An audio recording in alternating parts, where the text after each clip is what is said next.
Ah, must have been the hammering behind me that woke me up.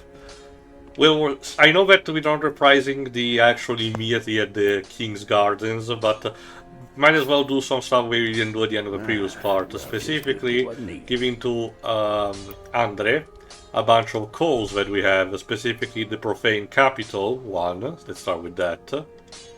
Well, what were you expecting? We Trying to just sleep in front of a on this call. blacksmith? This is much. It's very rude to start works right next to somebody who's sleeping. No, I mean, what we that's like saying I want to keep warm, but sitting in the middle of the Antarctic isn't helping me. Your fight is for the flame and for your fellow kin, just like mine. A cursed fate this may be, but hope remains, does it not? And the other is the giant coal. If you forgot, this is the one that we found on the corpse of the giant blacksmith that was in the first game. So let's give it to him. Wow, Santa fell on hard times. He's having to do blacksmith work. Like Andre is also one of the few characters for these games that actually has a moving animation for the mouth. I miss the old bugger, I do. My thanks. I'll be sure this coal is put to good use. I'll be smithing weapons never afore seen by the likes of ye. It's but a small service to pay my humble respects. That also basically means that he can infuse weapons by, for, I think this particularly lightning and ice, I think. Alright, before moving on, let's give a look to the trophies that we acquired previously, specifically the soul, for example, of a dancer of Boreal Valley. Soul of a dancer, one of the twisted souls steeped in strength. The Pontiff Sulbian bestowed a double slashing sword upon a distant daughter of a former royal family, ordering her to serve first as a dancer and then as an outrider knight, the equivalent to exile. We forgot we saw both her and Vort exiting the Boreal Valley as a flashback, sort of when we came there.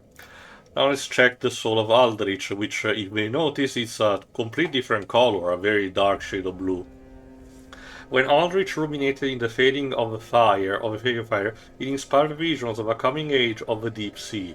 He knew the path would be arduous, but he had no fear. He would devour the gods himself. How ambitious.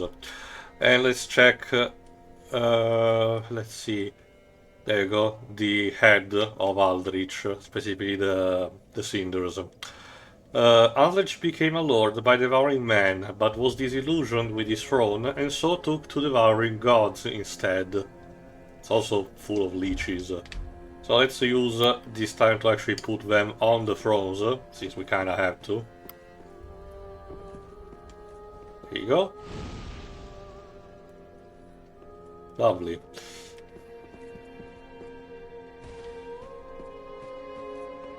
Let's go to the other one.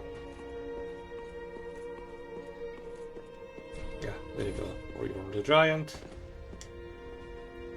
Meaning there's only one vacant throne, which is the one, if I recall correctly, above everyone else, which is the one of Prince Lothric. In fact, let me see if actually is written behind it. Because the intro only gave us the naming of 3 Lords of Cinder, but as you can see there's an extra throne. There you go, Holy King Lothric, last hope of his line. So that's basically who we have to find eventually in Lothric Castle. But we are a bit of a long way ahead, so let's use this time to move, like I mentioned, to the Consume King's Gardens. Alright, in the meantime, Dweebs, what have you seen recently? I saw Thunderbolts. How was it? Solid. I plan to see it one of these days after we're recording this. Not sure when exactly. Mm. Well, there's not really much to say about it, to be honest. This seems to be this is the more low-key Marvel movie of the year compared to Fantastic Four coming out soon. And previously Captain America Brave New World. Yeah, so Thunderbolt seems to be the more downplayed film compared to the other bigger ones they got. Even on a literal level, because to give you an idea, Dweebs, the comic book version of Thunderbolts usually recruits a couple of people who are more powerful than the players involved here. This obviously was done instead to have, an Avengers equivalent of some D-tier villains from the previous movies, like Ghost or, US Agent. Yeah. What was I going to say now then? Well, oh again, yeah, I was going to say about the new Fantastic Four. Considering that each Fantastic Four film that got released in cinemas got worse and worse as they released. I mean, yeah, there's no really much of a downward way. Although, again, the thing that everyone noted is that one of the title, not necessarily, but one of the title cards for the movie really embodies the whole graphic design is my passion kind of meme. But yeah, I'm really okay. If I know it's unlikely, but if Fantastic Four First Steps turns out to be worse than Fan Four Stick, then we might as well all just go home and never come home. It really has to try to be worse than Fan Four Stick, because Fan Four Stick, remember, was wholly inappropriate for and had stuff like the origins of the iconic catchphrase being tied to fraternal abuse, which yeah. Bloody hell, So really, the worst thing. Okay, I cannot really think of much lower when you can go with that outside of maybe a plot twist that reveals that Sue and Reed were secret siblings and don't even know about it or some shit like that. But I can easily imagine they wouldn't even consider the idea to begin with, and thank God for that. Now, if this was the original Ultimate Universe, yeah, I can see that, because that was fucked up in all the wrong ways. To give you an idea, Waves, again, you were worried about potentially a comic book series you would, be afraid of reading. That one in general, it basically was a mistake of a universe that people are just glad that it's gone and now replaced with a much better type of Ultimate Universe comic. Because in the previous one, everyone was an asshole. A lot of people were cannibals for some reason, and all in an effort to be more quote-unquote realistic. In order to be based off on a real world, which it's so stupid. To be more realistic means everyone has to eat each other and being cannibals.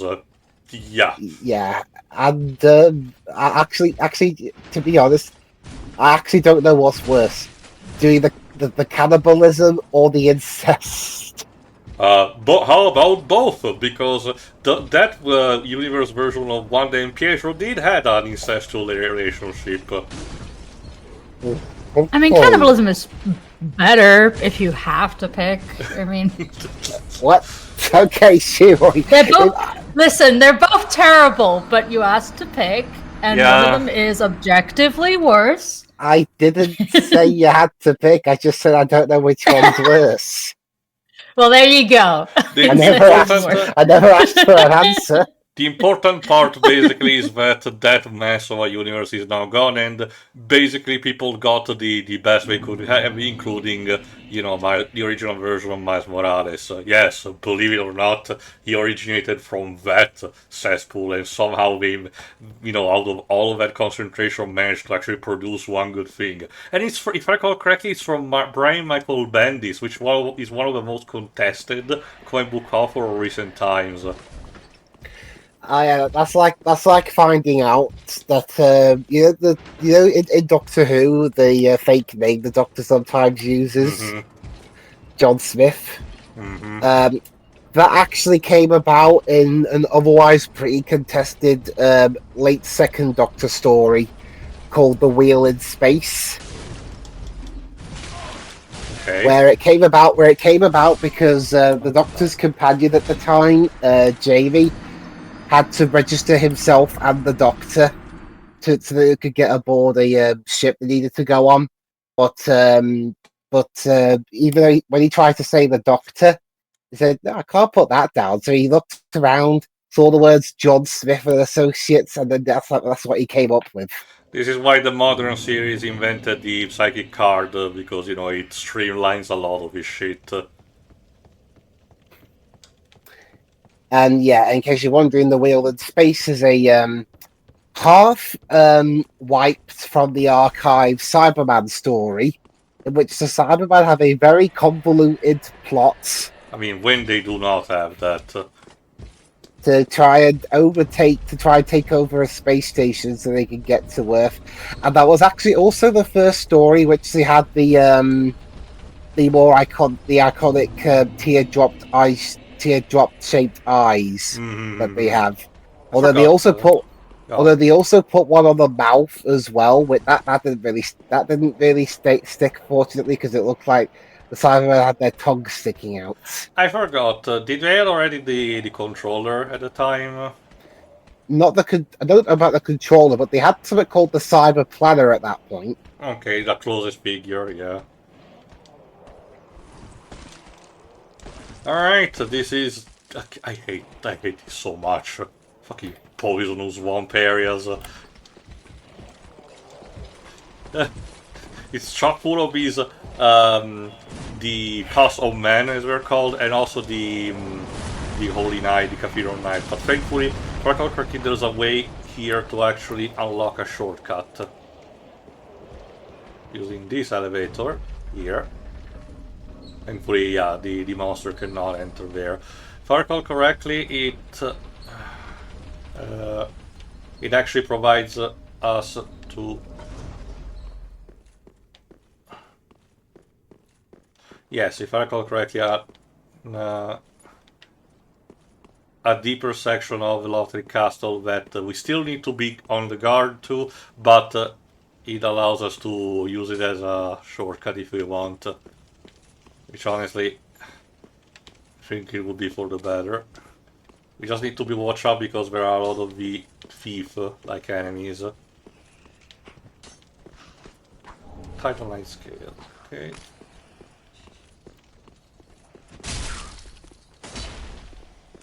Go, one down. I forgot, Waves, have you also seen Sinners recently? I have, yeah. Did you like that too? Yeah. Okay. But I can't really talk much about that one either because of the spoilers. I think you did mention also in the previous part anyway, so yeah, my bad. Yeah, planning on seeing Mission Impossible, the quote-unquote final reckoning next. Unless there's some other fun that's out that I can't remember. There you go. I forgot, is Paramount Plus like planning to release, you know, some exclusive content in the upcoming times? Because they usually are very quiet about stuff like that, unless it's something very famous, like say what happened with the Knuckles series. That I don't really know. Like, I think they have a Star Trek, you know, exclusive series there, but I don't know much about that. Me either. In terms of like Paramount Plus originals, the one I've seen the most of is that documentary on Milli Vanilli. That's a name. Yeah, that band that turned out its manager had them lip sync. Oh, lovely. They had one of the biggest lip syncing scandals in music history. Jesus. Alright, since we managed to unlock things out, let's move on. Yeah, the area in itself is not particularly big, but especially because it's a relatively, you know, it's an optional dungeon that you can find immediately. It doesn't waste your time too much, but as a consequence of that, you have to actually work your way out, you know, because both the enemy and the enemies and the boss of the area will make you work out your sweat about it. If I recall correctly, via this particular shortcut I can kill an enemy, but otherwise I couldn't. Yeah, so this guy, but otherwise will power up the Templars. There you go. And by popping up an ember instead, poof. I should find a summoning sign around here. Here it is.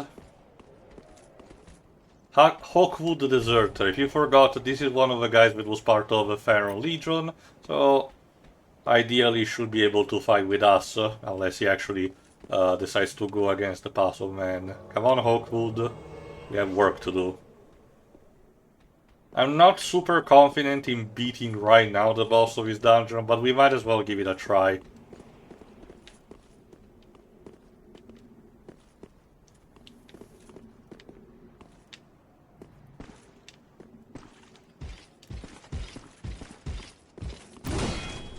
Come on.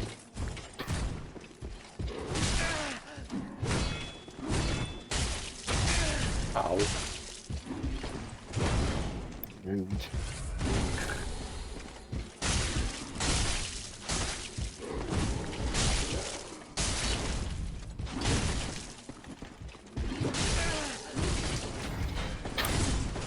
Well, as of recording, we're only we're just under a month away from the release of the Switch 2.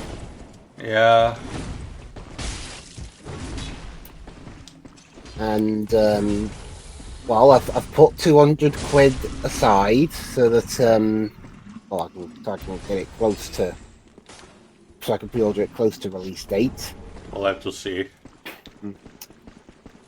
Because I do have a I have got a work perk that allows me to go to a certain shop and get it for a bit cheaper.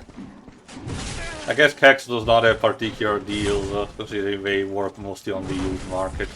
Yeah, Kex is used only. Oh well. Well, it's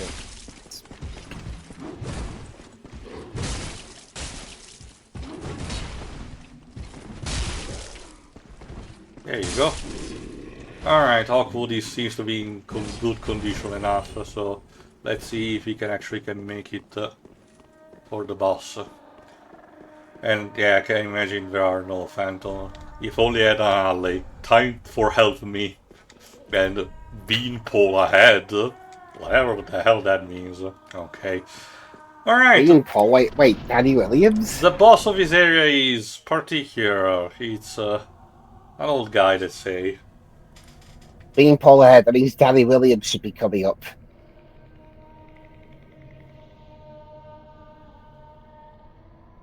An old guy who has mutated, let's say. You ignorant Jesus slaves. Christ, Danny's aged horribly. Have you taken notice, have you? Of the power of my beloved Mate, you don't really have anything on your hands, you know. Also, mate, the camera's over here. There you I go. will not give him up. For he is all that I have.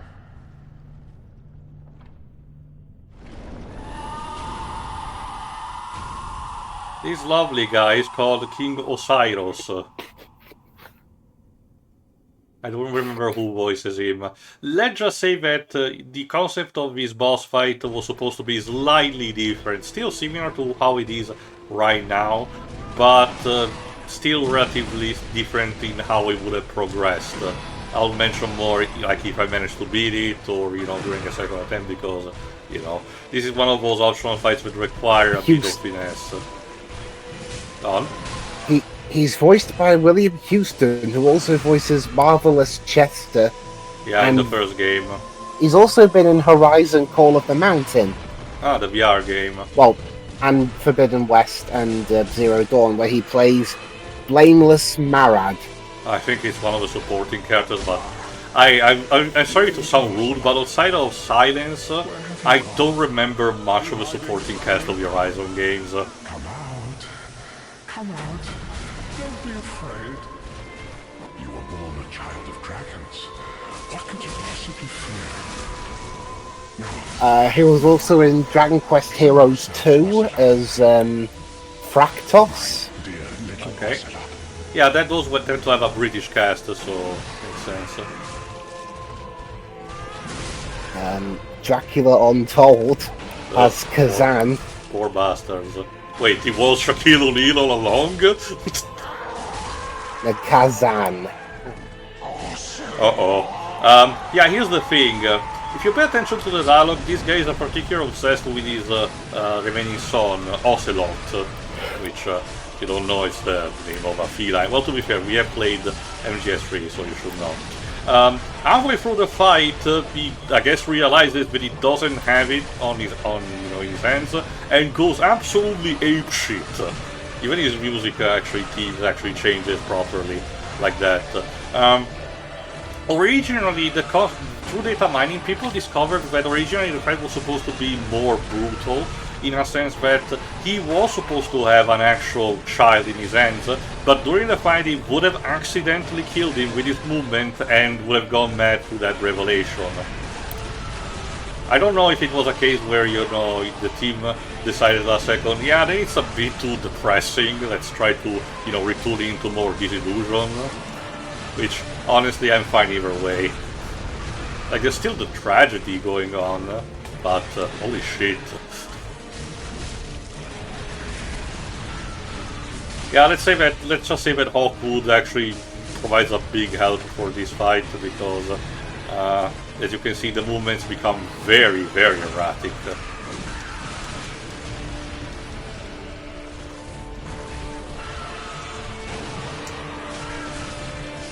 Oh, fuck.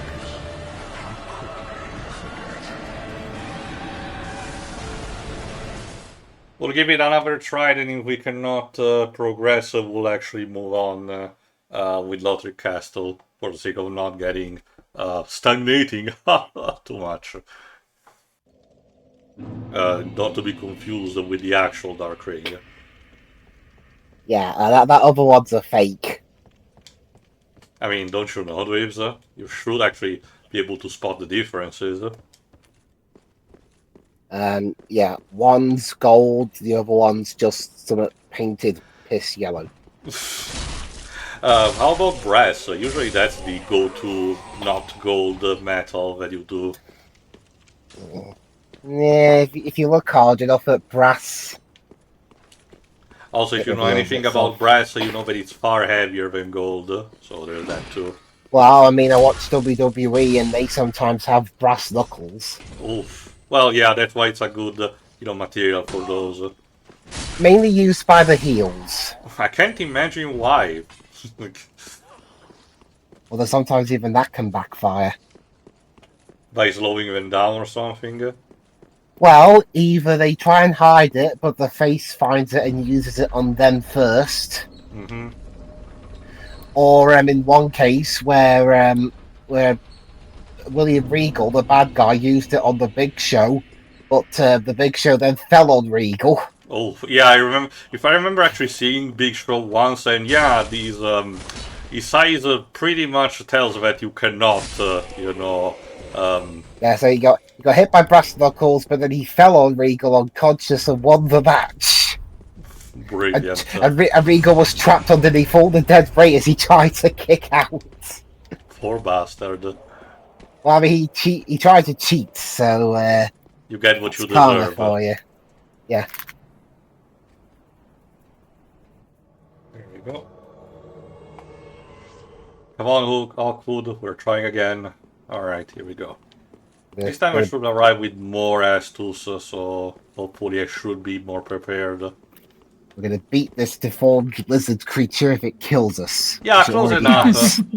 I mean, it has killed us. He basically is, lore-wise, he's basically a human who has attempted mutating into a dragon. So, but as you can see, the results have been, mixed up. An attempt was made. Yes. Failed. I mean... Okay, let's see if I can, with the Hawkwood actually keeping them busy, let's see if I can beeline towards the boss and having him following me.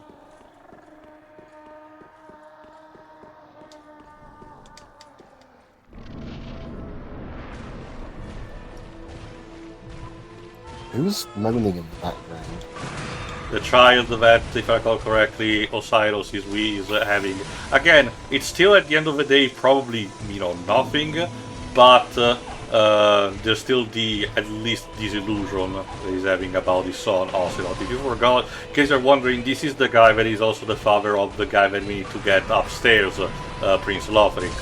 So the crown is vacant because this guy just wanted to be a fucking dragon. What a king. It kind of reminds me of the rework plot for Pokemon Too Many Types, a mod that Jacob Alphared did for Pokemon Emerald. In that one, since there are, too many types, the 5th Legion gym leader, your father, Norman, is changed from a normal type to a furry type, meaning that he left his family because he wanted to have a furry team. And like, Dad, come on. I knew there was something fishy about him. He leaves us. He doesn't even move with us to Little Root Town.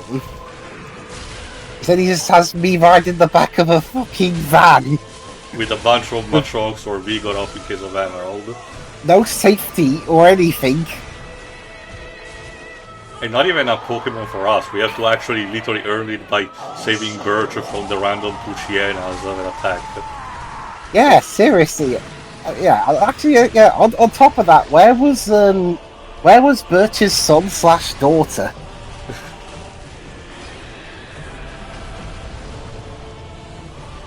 They just show up later.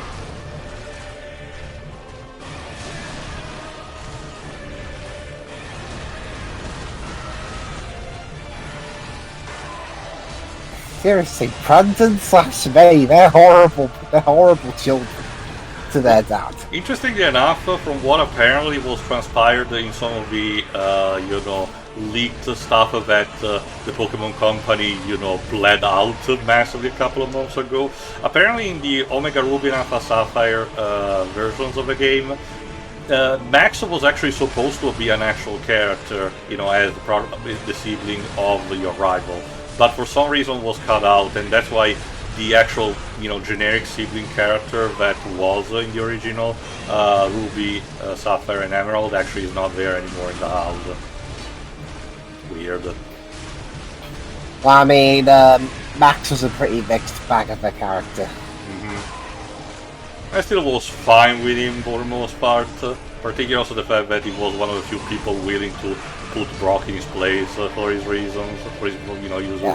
He actually had the funniest version of that, where a kid half Brock size gets to just ganks him away like it's nothing.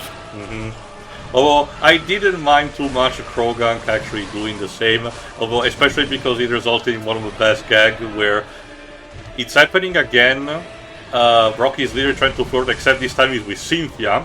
Krogunk is about to do it, but Cynthia literally tells him with a stare to just, don't do it, and he doesn't. Amazing, yes. I mean, would you cross Cynthia? Absolutely not. Yeah, there you are. We should probably freeze you to death if you did that. It's like people literally have PTSD just from the initial piano notes because of their jump scare in Generation 5.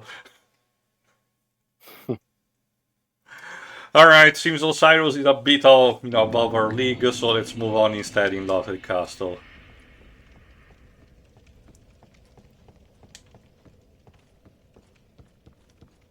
Up, and away. Now, if I recall correctly, there should be another bonfire not too distant from here, but for starters, we need to deal with this knight.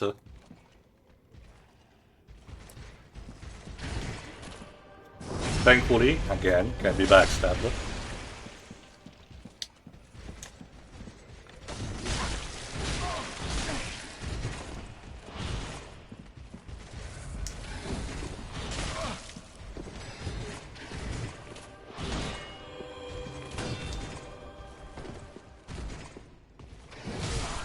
Fuck!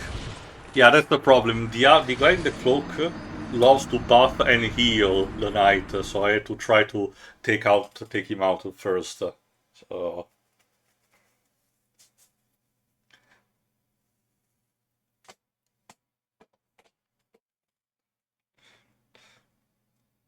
To also give you an extent with where we are Pokemon-wise, we just started the Generation 5 movies. I can tell you that Cylon, that you actually reminded me of the correct pronunciation of the name, is such a bland, companion to have. Like, you've seen some of the other movies on Gen 5. Does it get ever better? The Gen 5 movies, honestly, are just kind of bland. I mean, we did enjoy collectively the Victini movie, either version, but... And in Gen 5, the first one, well, the white version of it specifically, the one I watched with Pedro, that has the absolute worst soundtrack I've heard in any of these movies. You did told me about that. I don't remember about it, but I remember you telling me about. Yeah, it's and no, you can't blame the dub for that one because that was actually the original. Yeah, I remember not liking the pop song regardless, so there's that too. It's weird because the Zoroark movie did try to improve things by having instead a ballad for the credits, so. Yeah, and well, getting to the when you get to the Gen 6 movies, that's when they just suddenly decided to not care anymore. Well, that's what what I was going to say was that's when they decided to to reintroduce dub soundtracks. Oh, goody! And well, I'll just say Ed Goldfarb, he really loves the xylophone. Oh, good. All right, let's check these chords. And okay, to be fair, his score for "I Choose You" was an improvement. Of course, by the time he was getting better, they decided in the next movie after that to say, yeah, you know what? Let's just bring Shinji Miyazaki's music back. I only know one thing about that movie, and I know I saw it out of context. But yeah. What the dialogue from the main villain of that? No, the Pikachu talking. It's no Pikachu. Like I know the context for it, but I've only seen it in its out of context format. Okay. Okay. It is implied it is a fever dream. Yeah, I know that. Yeah, but it is weird. It is weird. Again, since I watched the dub, I can tell whoever they got to do Pikachu's line in that one was trying to do a Pikachu impression, but didn't quite get there. Alright, let's... Again, to be fair, it was a fever dream, and that was only like one line. Obviously. Let's see what's in this room first. Oh goody, it's another Spot the Mimic. Let me check. Let me use the binoculars. Alright, okay. Take a good look at the chain and the chest. So, is it a Mimic? Dweebs? The tails, the chains in that bent shape there, so I suspect Mimic. Shiri, what about you? Same. It looks like a tail. Alright, let's see. Well, I don't have the item, but let's see, try to attack it. Nope, it wasn't. I'm bad at this. Instead, it gives us the hood, the prayer set. Oh, look, it's a chimney. What's inside? Here. Mate, whoever left this message, Santa Claus is not going to help the Lothric, I'm sorry. Alright, let's get a Titanite chunk. Alright, if I recall correctly... I think I said off camera, no, on the subject of Pokemon actually, off camera, I said to one of the other groups that I listened to a few Pokemon Scarlet and Violet tracks on Nintendo Music. Yeah. And well, I will say, from what I've heard, even if it was only a few tracks, Toby Fox's influence is definitely felt on the rest of the soundtrack. They keep hiring him. I mean, as long as it works, so. I mean, I don't object to it. No, I know. Honestly, the one thing that is actually missing at this point, if Nintendo for some reason would have an actual other proper new Earthbound game or a remake of a previous one, and they actually hire him to do one remix, now at that point the circle will be complete. Wow. Because you don't know, Dibs, Toby started with a ROM hack of Earthbound, Halloween themed. That's where Megalovania pops up. Although I still find it weird that I'm pretty sure a good chunk of Scarlet and Violet's budget went to getting Ed Sheeran to do a song. I mean, they were not gonna use that one, well, exacting that much because, you know, otherwise they would have to hire an actual proper professional rapper for that gym leader. I forgot her name. Yeah, that's the thing though. We're how many generations in now? 9? 10? Yes. We're 9 to 10 generations in, and we still don't have full voice acting for the Pokemon games. Not even partial, like say the grunt saying stuff like that. No, I mean the most we've ever gotten was Pikachu. Again, it's mostly in the spin-offs, like say the Masters EX, and even then, it's a bunch of people that are completely recasted compared to, you know, their previous appearance that had, like say the anime, for example. Yeah, I mean, again, to be fair, the anime and the games are separate continuities. No, I know, but you would feel... Okay, to be fair, they could have used the people that they had for the Generations shorts, you know. Those are more game accurate.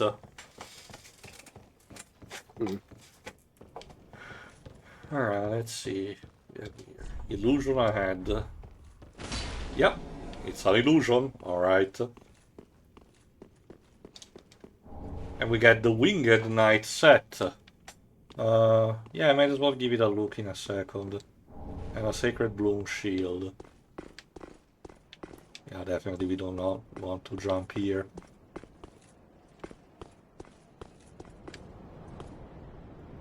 Okay, let's give it a look-see.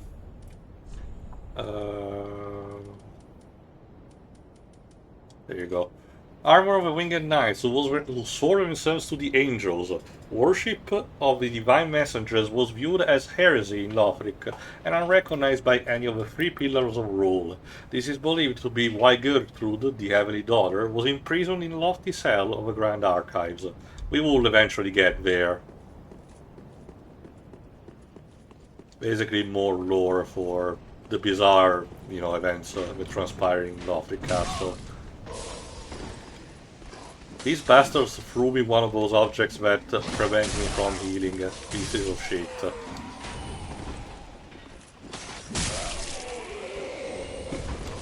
Die. I need to actually watch out also for my stamina grids. Thankfully, compared to the Armor Knight, these guys are easy to stagger, so my swooshing around, thanks to the Taron Greatsword, allows me to... There you go. Okay, who keeps throwing me that? Oh, it's up there, the bastard.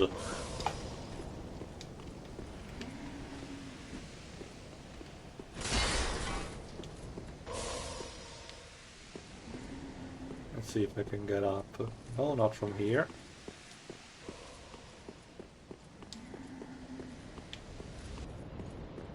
Alright, thankfully there's another bonfire. The good news is that for Lothric Castle, you tend to usually get progresses in a, you know, relatively quick fashion, so there's that. But that also doesn't mean we have to lower our guards just yet. Especially because, if I recall correctly... Yeah, up there we have a wyvern, and it's not, you know, a corpse. It's pretty much still alive and preventing us from moving onto the bridge, as we will be able to see in a second. For the time being, let me just go back. And castles have a lot of vantage points. Mm-hmm.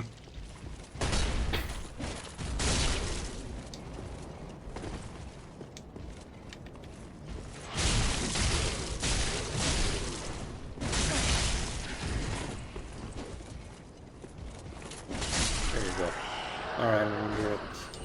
guy. A great lance. Okay. And oh my god, this guy dropped a lot of things. I think, to be fair, I do have the set. Oh my god. Give me just a second so I can show you better. I kicked this guy and it's a set of armor that crumbled, but the sword just stood there in midair. Oh, it's magic. Again, I'll take these. You know, they're usually relatively fun as you know, glitches. Over. Well, I mean, it is leaning against the wall, so it's more of an illusion, Waves. It's okay. Let me see if I can show you to a different angle. Yeah, like this. Doesn't seem to be leaning much to me. Oh.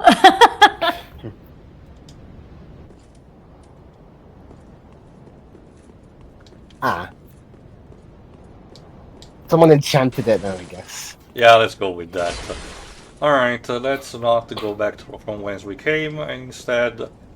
Alright, what am I supposed to do is that, yeah, you know, the wyvern is, there you go, steering up, and the second one show up. If you forgot, the white wyvern is the one that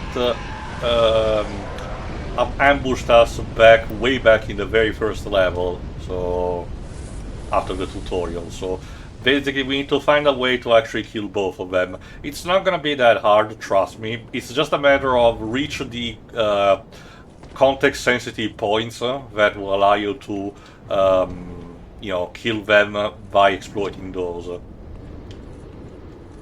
Or we can have them kill each other. Unfortunately, no. Those are a bunch of enemies that do not actually have friendly fire. Oh, Jesus. One of the castle men down there. Yeah.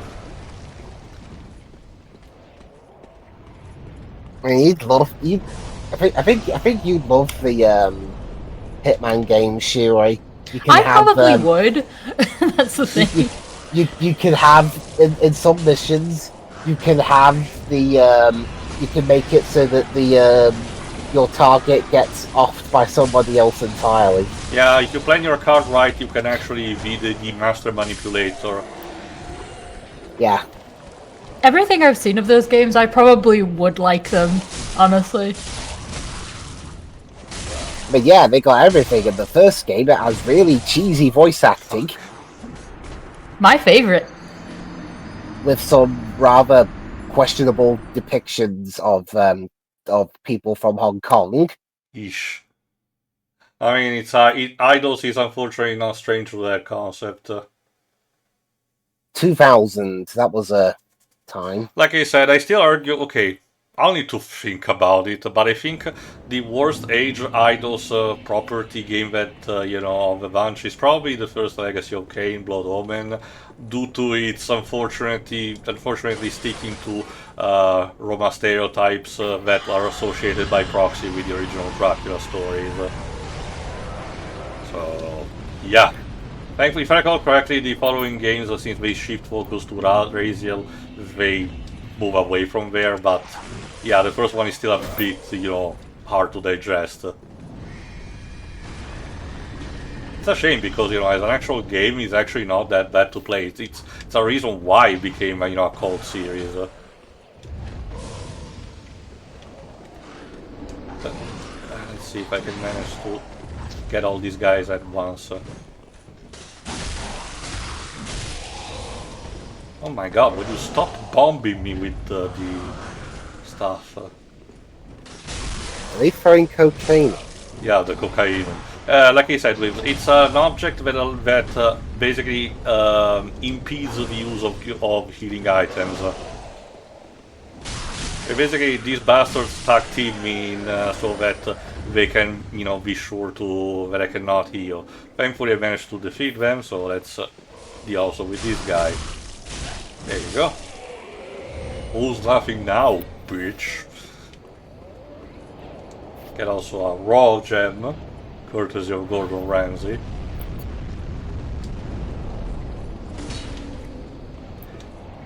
Okay, let's see also these other objects. A large soul of an aimless soldier and a large titanite shard. If I recall correctly, down here there's another one of the Ice Knights from from Iritil. Yeah, there it is. Yeah, so we're not gonna face him for the time being, because if I recall correctly, other than that, it doesn't really bring like a shortcut or anything. Well, we need to watch out. Yeah, we're basically passing underneath the wyverns, but as you can you're about to see, they also have a tendency of incinerating the entire area, so we need to actually plan specifically where we get it. Specifically in that door up there. We need to basically move fast and wait until...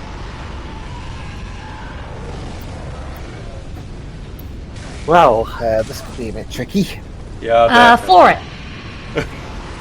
What? What are you talking? Sherry will get roasted alive.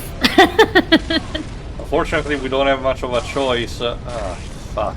Yeah, I guess I know it's coming from me, the guy that likes to run headfirst into everything. But even I wouldn't be so crazy as to run into a flaming dragon. Let me see. But I seem to remember there might have been another way. Let me check just to be absolutely sure. But I don't really think so.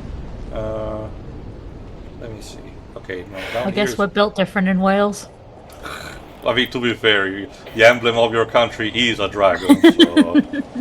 Yeah, meanwhile ours is a red cross. I don't know what to tell you, Liz, I'm sorry. Well, because red means danger and... Yeah, remember, Liz, as Nax said, red's bad. Yeah, well, then again, the Welsh dragon is also red.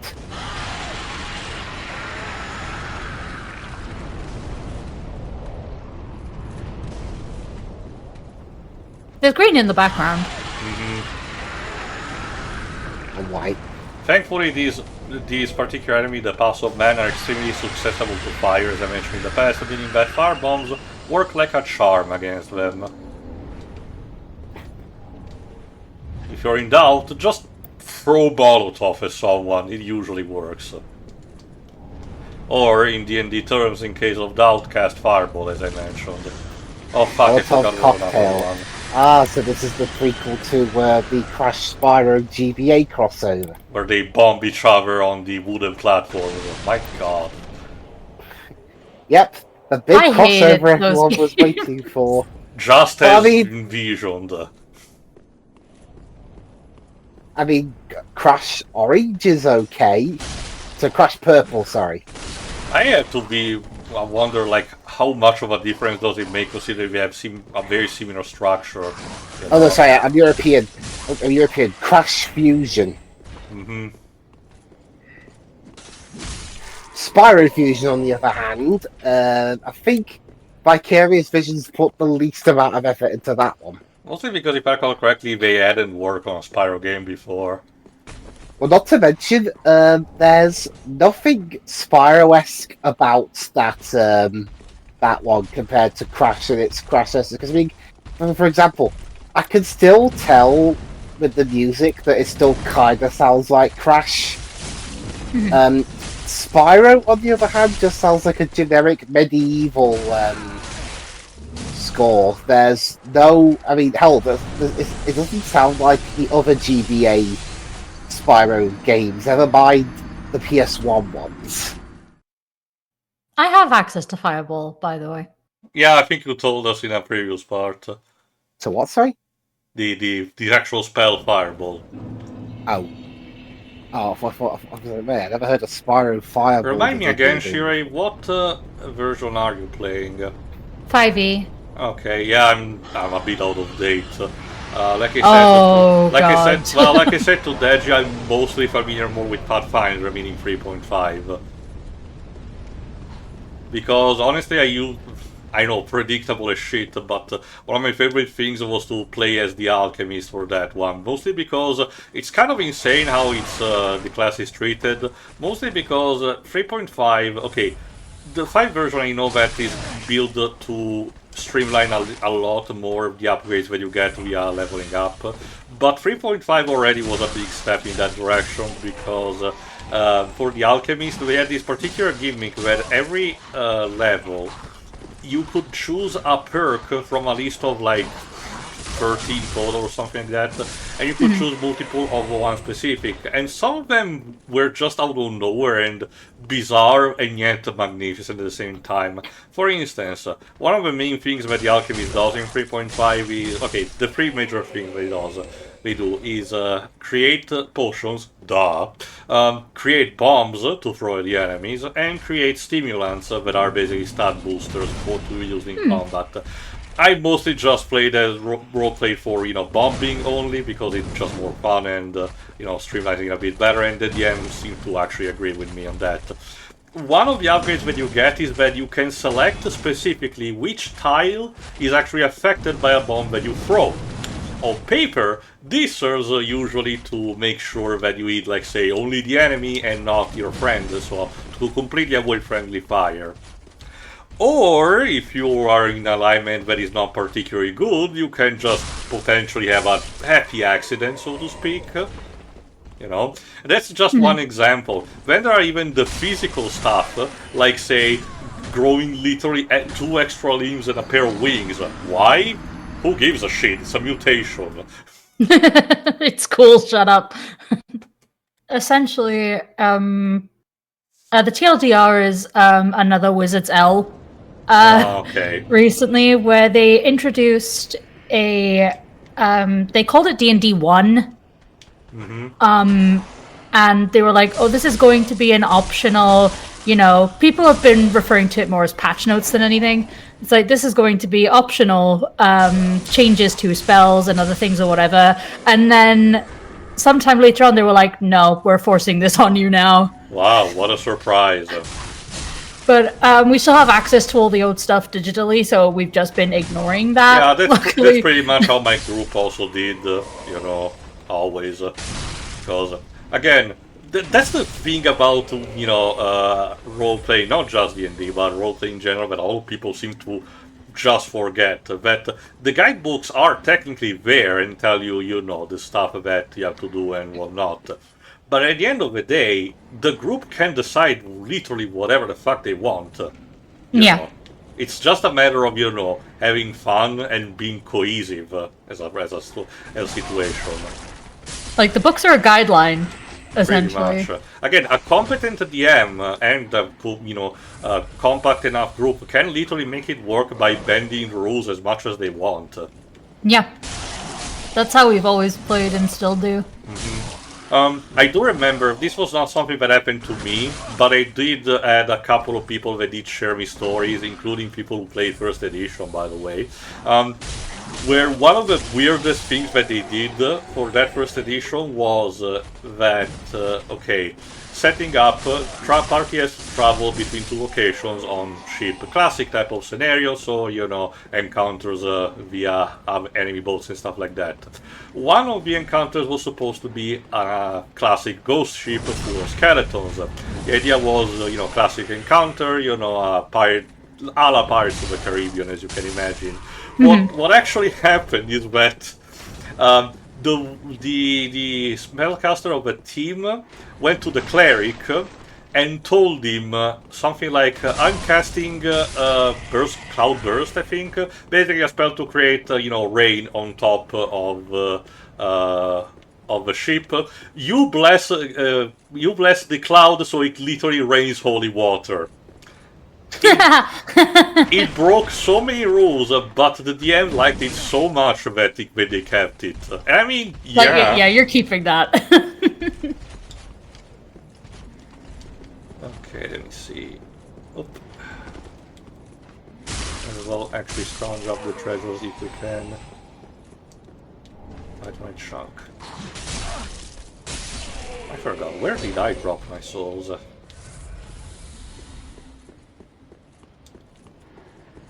Since this is a good area spot, I'll try to farm up a couple of levels off screen between parts so that it doesn't stagnate too much. We're at a point where stats do not mean that much in the bigger scheme of things, but it's always appreciated. I should probably try to focus more on farm Titanite pieces for leveling up my equipment, but unfortunately the ones that I need are very specific. Alright, let's drop here. Yeah, this particular kind of maneuver, the jump off the bridge in an epic way while there's the equivalent of an explosion behind you, a la Michael Bay. This is gonna be there's gonna be kind of a repeat of that in Elden Ring, believe it or not, because one of the things, again, it's gonna be a relatively long road before we get there, so might as well mention it now. One of the type of dungeons that you encounter, not just one, multiple, is the so-called Grave of a Hero, I think that's the proper term. Basically, a giant catacomb-like system that span underground. One of the big gimmicks of that is that there are different types of steep ramps going either up or down, and the type of trappings that is there is a stone chariot that literally goes up and down with barbed wire on the wheels, so that it literally kills you at contact. So not even too much, giving much of a damage, or your shield cannot parry you. So in at least one or more occasions, you literally have to run away like mad towards a window and jump out as the chariot is about to strike you. Like... I'm pretty confident that they had a storyboard about that kind of sequence, and I am. Again, it's the kind of, magic behind the games like this, the fact that the setting is like super bleak, but between the community and the dev team, they managed to create an intentional or unintentional type of humor that is just amazing. And I'm pretty sure, Miyazaki knows best because, he also is a fan of characters like Patches, that's why he's so recurring, so...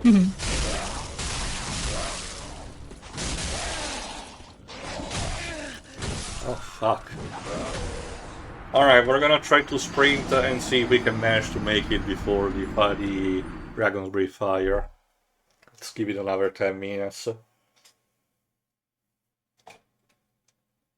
I've seen quite a bit of Elden Ring, but I've had a skewed impression because it was via crowd control streams. I argue that the permanent co-op mode for PC actually is a good time, especially for the novices. There's a lot of stupid discussion about the community about what it truly means to have beat the game, but just ignore that, Oh yeah, no. I have practiced turning my As brain someone off. who actually understands it, again, I'm kind of in the middle. Like, I understand the whole argument about, why these games pride themselves on their kind of difficulty, and thus giving it automatically and officially an easy mode might be for the worst. But at the same time, I don't know. I think stuff like that is more harmless than anything. So let people have fun with that. And there's also the thing of accessibility as a topic can be built into the game itself. It's not just an options menu or a difficulty setting. There's some that you can build things into the world itself that are accessibility. So difficult games can be accessible, but because I don't play these games, I'm not the most equipped to talk about them in that light, but there are plenty of people who do. Well, as I mentioned in the past a couple of times, unfortunately, when it comes to the more technical aspect, these games do lack a bit, and I mean also in terms of, properly highlighting stuff, or, hell, even the most basic things like having the subtitles not be the size of a peanut, so... Yeah, that's a problem with games in general, the subtitles, I mean. Again, okay, I don't remember if the Demon Souls remake actually changed that, because that one was largely handled by Bluepoint, and as such also by Sony, and as such they would have in theory have the more recent, Bible checklist about the accessibility options that they started having since the PS4 era, so I don't know about that. Let's see. Okay. The whole subtitle thing is more so the disconnect between what game devs see and what players see, because they're setting all this up right in front of monitors, but most people aren't going to be playing them that way. They're going to be playing them at a distance, like sitting on a sofa or whatever. So the text size needs to be changed quite drastically, because yet. The TV is not right in front of their face. So it still baffles me of some choices for games like Remember Me 2013, because again, even Pedro noted that my god, they played recently the PC version to confirm that, but my god, the subtitles for that might as well be non-existent, because they are really literally just a joke. And I do read quite a lot of them, so I'm surprised that visual novels have this problem quite frequently. Mm-hmm. And I'm just, like, if you're going to have a game that's almost entirely text-based, please make sure the text is remotely readable, thank you. Otherwise, it's not text-based, it's text cringe. Missed anything?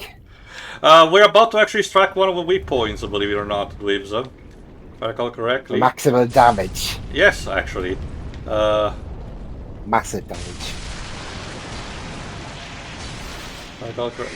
This more D&D and accessibility discussion. It erupts into one of the Puzzle Men, but like I said, we can use the bombs in order to... Basically, this also means that the dragons technically are dead, but... Oh, Jesus, I forgot about this. But they are more, in a sense, corrupt, more than anything, by these things, these creatures. So... we basically need to extirpate them at the source. Oh fuck, I'm cursed. Oh no, that means I'm crystallized. I forgot how curse works in this game. Alright then. I think we can end this now. Might as well. Alright then, that's it for now. Tune in next time where we return here to Lothric Castle and see if we can manage to properly defeat the two overgrown lizards. See you for that. See ya.